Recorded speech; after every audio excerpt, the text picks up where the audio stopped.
Hello. My name is Sarah. Today, I will teach you some useful expressions. These expressions help in daily conversations. I will explain them with examples. Let's start. Get well soon. Yesterday, my best friend Emma had a terrible cold. She had a fever, a sore throat, and a runny nose. She stayed in bed all day and didn't come to school. In the evening, I called her and said, "I heard you are sick. I hope you feel better soon. Get well soon."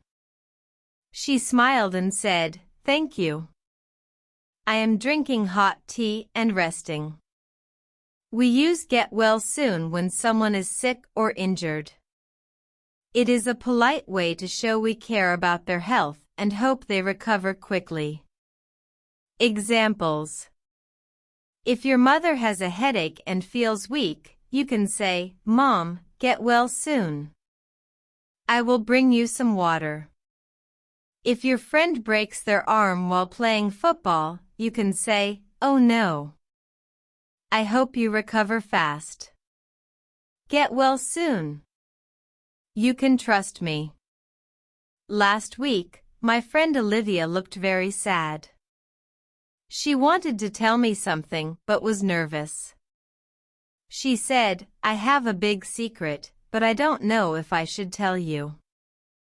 I smiled and said, "Olivia, you can trust me.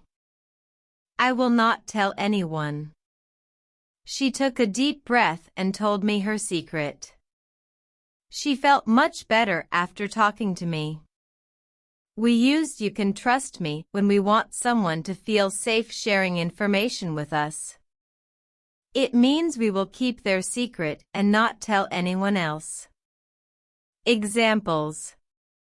If your friend is scared to tell you something, you can say, "Don't worry, you can trust me. I will not say anything." If your little brother loses something and feels nervous, you can say, "It's okay. You can trust me. I won't tell Mom. I cannot help it. My little sister loves chocolate." One day, my mom made a big chocolate cake and said, "Don't eat it before dinner." But my sister took a bite. My mom saw her and said, "Why did you do that?" My sister said, "I cannot help it. I love chocolate too much." We use "I cannot help it" when we cannot stop ourselves from doing something, even if we try. It means it is very difficult to control our actions. Examples. If you laugh at a joke, even in a serious situation, you can say, "Sorry, I cannot help it. The joke was too funny." If you always check your phone every few minutes, you can say, "I know I should stop, but I cannot help it. I am addicted to my phone." With all due respect.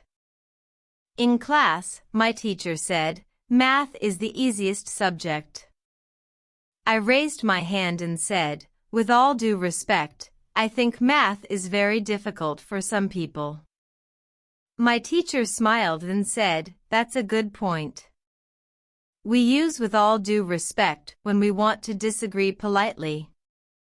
It shows that we respect the other person, but we have a different opinion. Examples.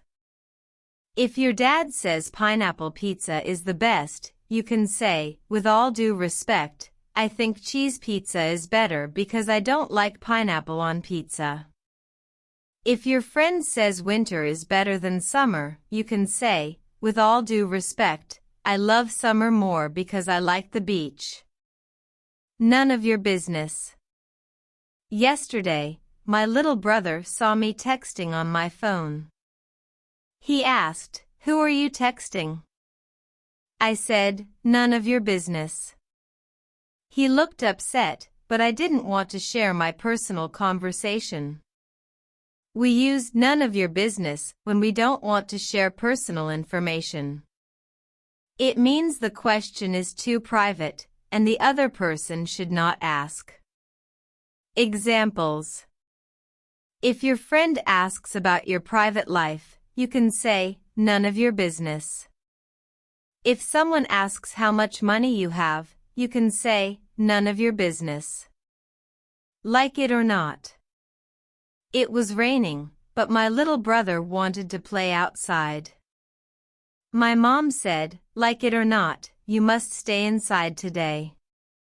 My brother was sad, but he had no choice. We use like it or not when something will happen, even if we don't want it. It means we must accept the situation. Examples. If your teacher gives a lot of homework, you can say, like it or not, I have to do it. If your alarm rings early in the morning, you can say, like it or not, I must wake up. Are you kidding me? My friend said, I won a free trip to Italy. I looked at her and said, are you kidding me? That's amazing. We use are you kidding me when we are surprised or shocked. It can mean something is unbelievable. Examples.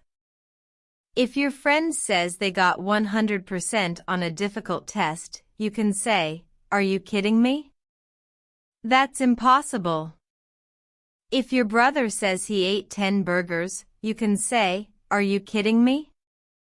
How can you eat so much? Just kidding. I told my dad, Dad, I got a pet tiger. He looked very scared. Then I laughed and said, just kidding. It's a toy tiger. We use just kidding when we make a joke. It means what we said was not true. Examples. If you tell your friend a funny lie, you can say, just kidding. I was joking. If you say, I am moving to the moon, you can laugh and say, just kidding. Believe it or not. My grandpa said, when I was young, we had no internet. I said, believe it or not, that sounds so difficult. We use believe it or not when something is hard to believe. It means the information is true, even if it sounds strange. Examples. If your friend says they met a famous person, you can say, believe it or not, that's amazing. If your dad says he had a pet monkey, you can say, believe it or not, I never knew that. It is your turn. My family played a board game last night. I finished my move and said, it is your turn, Mom. We use it is your turn when we want someone to do something next. It means they are next in line. Examples. If you play chess with your friend, you can say, it is your turn. Make your move. If you are in a speaking game, you can say, it is your turn to talk. Now, you know these useful expressions. Try using them in your daily conversations.